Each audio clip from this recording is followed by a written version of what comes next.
숨이 턱턱 막히는 가마솥더위가 한양도성을 통째로 삶아버릴 듯 자결하던 7월의 어느 뜨거운 오후, 한강변에는 왕실의 신선한 여름을 책임지는 유일한 거대 지하 얼음창고, 서빙고가 육중한 석조 외벽을 드러내고 있었습니다.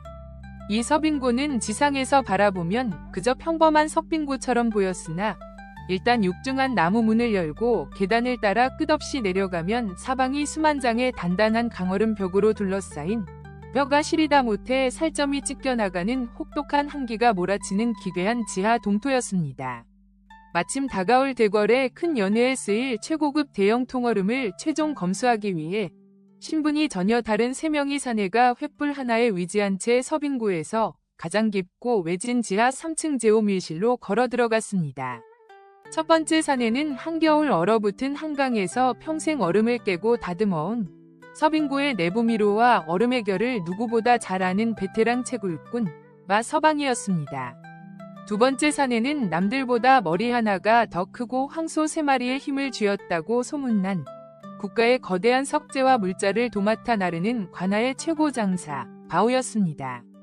그리고 마지막 사내는 얼음이 녹아내리는 미세한 속도와 환기 통로의 기압을 깐깐하게 계산해온 안경 너머로 늘 날카로운 눈빛을 빛내는 영악한 서빙고 관리 최서방이었습니다. 세 사람이 차가운 서리가 피어오르는 거대한 얼음벽 앞에 서서 수량을 하나하나 확인하며 장부에 붓글을 적어 내려가던 바로 그 순간 며칠 동안 도성을 뒤흔들었던 지독한 장마로 인해 이미 수분을 가득 머금어 약해질 대로 약해져 있던 서빙고 상부의 거대한 지반과 석조 천장이 천둥이 치는 듯한 가공할 굉음과 함께 한순간에 무너져 내리기 시작했습니다. 수천 톤에 달하는 거대한 돌덩이들과 날카로운 얼음 더미들이 순식간에 유일한 출입구와 통로를 도살장의 문처럼 통째로 집어삼켰고 세 사람은 바깥에 타오르는 한여름의 한복판에서 완벽하게 차단된 채 영하의 어두운 얼음 감옥에 날것 그대로 갇혀버렸습니다. 지하 밀실을 밝히던 횃불들이 무너진 흙먼지에 쓸려 일제히 꺼져버리자 공간은 순식간에 한 치 앞도 보이지 않는 칠흑 같은 암흑과 지옥 같은 정막으로 변해버렸습니다. 사방을 가로막은 것은 오직 수십 척 두께의 단단한 통얼음 벽과 거대하게 쌓인 바위 잔해뿐이었습니다. 장사 바오가 짐승 같은 비명을 지르며 어둠 속에서 무너진 출입구 벽을 향해 주먹을 날리고 발로 찼으나 수천 톤의 돌더미는 인간의 힘을 비웃듯 미동조차 하지 않았습니다. 최서방 역시 관아의 도장이 찍힌 노쇠 막대로 얼음벽을 미친 듯이 두들기며 지상을 향해 살려달라 절규했으나 깊은 지하 3층 밀실의 비명은 사방의 두꺼운 얼음벽 속으로 흡수되어 지상의 사람들에게는 단 한마디의 진동도 전해지지 않았습니다. 시간이 흐를수록 진짜 공포가 세 사람의 목을 조여오기 시작했습니다. 바깥의 가마솥 더위만 생각하고 오직 얇은 여름 삼배옷 한 장만 걸친 채 들어왔던 그들에게 사방에서 뿜어져 나오는 영하의 한기는 살점을 송곳으로 찌르고 뼈마디를 부수어버리는 잔혹한 칼날로 변해 있었습니다. 말을 할 때마다 입에서 하얀 서리가 폭포처럼 피어올랐고 손가락 끝과 발가락의 감각은 이미 얼어붙어 한 걸음을 떼는 것조차 불가능해졌습니다. 극도의 저체온증으로 인해 세 사람의 이빨이 사시나무 떨듯 부딪히며 딱딱거리는 기괴한 소리만이 암흑 속에 울려 퍼졌습니다. 이대로 2시간만 지나면 손발이 썩어 들어가고 심장이 멎어 고스란히 동사할 것이라는 죽음의 그림자가 그들의 영혼을 잠식해 들어갔습니다. 바로 그 절체절명의 순간 수많은 겨울을 한강의 칼바람 속에서 버텨온 채굴꾼 마 서방이 턱을 부르르 떨며 정신을 다잡았습니다. 그는 얼어붙어 움직이지 않는 손가락을 이빨로 깨물어가며 허리춤에 차고 있던 낡은 가죽 작업 가방을 필사적으로 열어젖혔습니다. 가방 안에는 언 땅을 파는 작은 청동 송곳과 무딘 쇠칼만 있을 뿐 따뜻한 털옷도 불을 피울 부싯돌도 존재하지 않았습니다. 하지만 마서방은 절망하는 대신 주변의 사물들을 생존의 무기로 조합하는 기발한 기믹을 설계하기 시작했습니다. 그는 먼저 날카로운 청동 송곳을 장사 바오에게 건네며 무너진 흙더미의 가장 깊은 틈새를 가리켰습니다. 바오야, 이 흙더미 틈새 중에서 미세하게 서리가 흔들리는 곳을 찾아라. 그곳이 지상과 연결된 아주 작은 공기 구멍이니 그 주변을 쉬지 말고 파내야 우리가 숨을 쉰다. 이어 마서방은 관리 최서방에게 다가가 그의 품에 있던 두꺼운 가죽 장부를 거칠게 빼앗았습니다. 그리고 자신들이 들고 들어왔다가 바닥에 쏟아진 기름 등잔에 자녀 찌꺼기와 심지들을 모았습니다. 마서방은 청동 송곳으로 얼음벽 한 구석에 사람의 몸이 겨우 들어갈 만한 깊은 홈을 파낸 뒤 그 홈의 가장 안쪽에 기름 적신 가죽 장부 조각들을 겹겹이 쌓아 올리고 쇠칼을 돌에 내리쳐 간신히 작은 불씨를 지폈습니다. 거대한 얼음창고 한복판에서 얼음을 방패 삼아 불을 피우는 기상천외한 시도였습니다. 사방이 얼음이라 불이 꺼질 것 같았으나 얼음 홈 안에서 타오른 불꽃의 열기는 차가운 얼음면에 반사되어 밖으로 분산되지 않고 그 앞에 웅크린 새 사내의 가슴과 얼굴로만 집중되었습니다. 대자연의 냉기를 이용해 열을 가두는 마서방의 노련한 지혜가 빛을 발한 얼음 반사 화로 덕에 세 사람은 간신히 첫 번째 동사의 위기를 넘길 수 있었습니다. 그러나 기쁨도 잠시, 불씨가 가져온 열기는 더 끔찍한 두 번째 재앙을 불러왔습니다. 밀실 안의 온도가 미세하게 상승하자 세 사람의 머리 위에 매달려 있던 수만 개의 날카로운 고드름과 거대한 얼음 들보들이 서서히 녹아내리며 쩍쩍거리는 불길한 비명을 지르기 시작한 것입니다.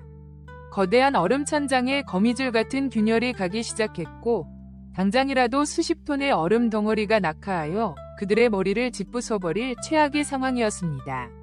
설상가상으로 좁은 밀실 안에서 불을 피운 탓에 남아있던 산소가 급격하게 고갈되면서 최서방은 가슴을 쥐어짜며 거품을 물었고 바우 역시 정신을 잃고 바닥으로 쓰러지기 시작했습니다. 공기는 탁해졌고 1분 뒤면 모두가 질식사하거나 압사당할 절망적인 타이밍이었습니다.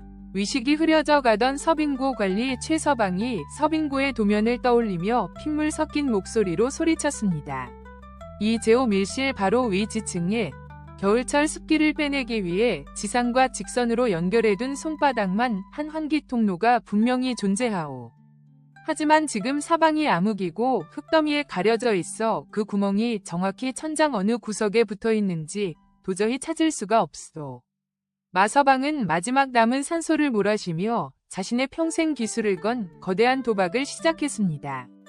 그는 창고 구석으로 기어가 무너져 내린 얼음 파편 중 가장 기포가 없고 투명한 사각형의 강얼음 덩어리를 골라냈습니다.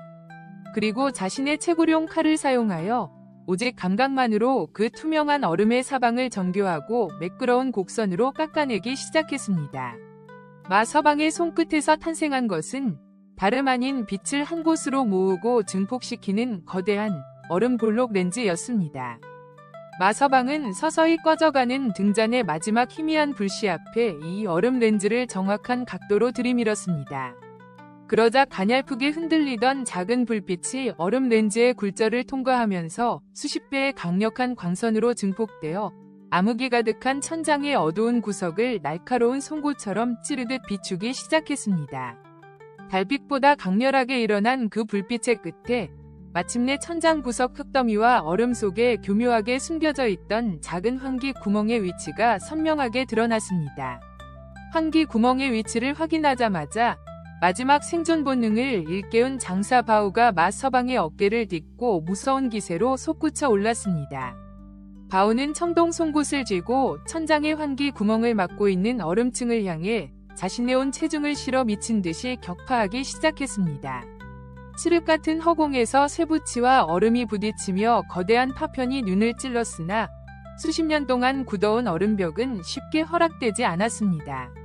그 순간 천장의 거대한 얼음들보 하나가 완전히 파괴되며 마서방의 다리 위로 추락했고 밀실 안의 산소는 이제 단 한 모금도 남아있지 않았습니다. 눈앞이 노랗게 변하며 세 사람의 심장이 멈추기 직전이었습니다. 마서방은 마지막 초인적인 힘을 발휘해 자신의 작업 가방 깊숙한 곳에 숨겨두었던 겨울철 단단한 얼음층을 한 번에 깨뜨릴 때 쓰던 관아의 극비 인화성 기름통을 통째로 들어 바우가 파내던 천장구멍 틈새로 부어 넣었습니다. 그리고 화로에서 타오르던 마지막 가죽 조각을 그 기름 구멍 안으로 아낌없이 던져 넣었습니다. 밀폐된 지하밀실의 엄청난 압력과 인화성 기름의 무서운 열기가 좁은 통로 안에서 정면으로 충돌하면서 천장의 환기 구멍 안쪽에서 고막을 찢어 발기는 듯한 거대한 폭발이 일어났습니다. 온도 변화를 이기지 못한 천장의 두꺼운 얼음벽이 사방으로 산산조각 나며 은빛 파편들이 유성처럼 튀었고 그 뚫려버린 거대한 구멍 사이로 한여름 도성의 눈부신 햇살과 가마솥 같은 뜨거운 공기가 폭포수처럼 쏟아져 들어왔습니다. 세 사람은 무너져 내리는 지하 얼음 감옥을 뒤로 한 채 서로의 옷자락과 굳은 살 박인 손을 피가 나도록 잡아 끌며 그 환기 구멍을 통해 극적으로 지상 위 백사장으로 자신들의 몸을 던졌습니다. 한여름의 뜨거운 백사장 위로 비참하게 굴러떨어진 세 사내는 타오르는 태양빛을 온몸으로 받아들이며 백사장 더러운 흙바닥 위에서 거친 숨을 몰아쉬었습니다. 불과 몇 초 전까지만 해도 얼어 죽을 저체온증의 공포와 질식의 위기에 시달렸던 그들이 이제는 살을 태울 듯한 도성의 폭염 속에서 비로소 자신들이 살아남았다는 진실을 깨닫고 서로를 끌어안으며 미친 사람처럼 껄껄 웃기 시작했습니다.